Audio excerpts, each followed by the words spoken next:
Olá, tudo bem? Meu nome é Guilherme, sou estudante de Ciências Contábeis na Universidade Estadual de Goiás e estou realizando esse vídeo aqui como atividade 1 do curso de Didática, matéria didática, né? Nessa atividade foi nos passado para a gente falar um pouco de como deve ser o professor, das características que ele deve conter.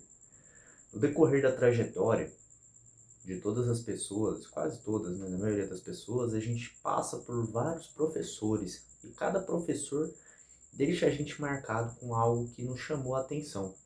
E isso eu acredito que seja muito individual, porque teve professores que passou por mim, que passou pela minha trajetória, que me marcou, mas não marcou as pessoas talvez que estavam comigo ali naquele momento, aprendendo, né, pegando o conhecimento que o professor estava compartilhando conosco. E entrando aqui agora na opinião de como deve ser um bom professor, eu acredito, Guilherme, sei que cada um vai ter uma opinião diferente, mas a minha opinião é que o primeiro passo para que seja um bom professor seja a seriedade. Eu acredito que quando o professor ele transmite um ar de seriedade, de compromisso, de dedicação, isso pode cativar o aluno.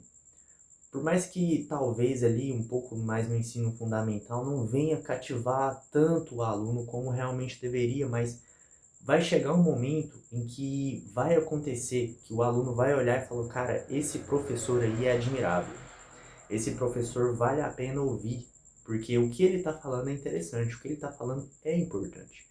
Eu digo isso por experiência própria. Durante o meu ensino fundamental, eu sou experiência viva disso, que eu vivi uma reviravolta, digamos que eu me transformei da água para o vinho. Eu nunca fui muito de estudar, nunca gostei muito, sempre foi difícil para mim, desde quando eu era menor, minha mãe compartilha os relatos de que eu não conseguia sentar na mesa para realizar uma atividade, e sempre meus pais tiveram dificuldade com isso. E foi passando os anos e eu sempre demonstrando aquela preguiça, aquele desinteresse, sempre fui desinteressado em relação aos estudos. Inclusive isso durou até ali por volta do nono ano, que foi quando eu conheci o professor Vonei Valério.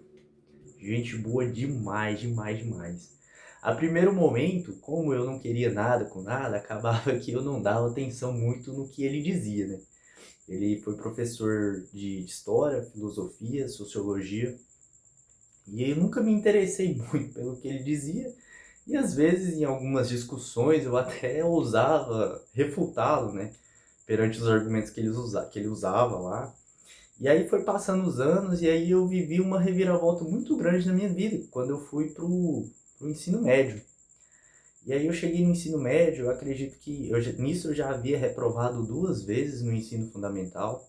Daí eu acredito que quando eu cheguei no ensino médio, a chavinha virou aqui e falei, cara, o tempo tá passando e eu tô perdendo tempo na minha vida e tem gente que tá chegando onde eu queria chegar e eu tô muito longe de chegar.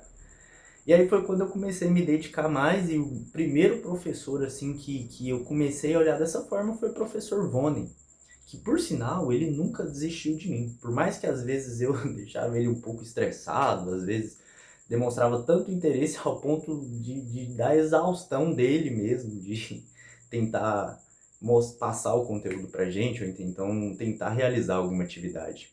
Só que ele não desistiu e sempre foi persistente e me manteve ali tentando, me forçando a passar o conteúdo, né? Às vezes sendo até rígido comigo, mas valeu a pena. Porque no ensino médio eu continuei com ele pegando a matéria de filosofia e daí para frente eu comecei a olhar o Voney Valário de outra forma. E tanto que hoje lembro-me dele até hoje, né? Até hoje eu consigo me lembrar dele e vejo a importância que ele teve para mim, para cativar, né? Hoje eu gosto de estudar, eu sinto prazer mesmo em estar adquirindo conhecimento e eu devo inúmeras gratidões para diversos professores, mas em específico ao professor Voney Valério. E é isso, muito obrigado aí pelo vídeo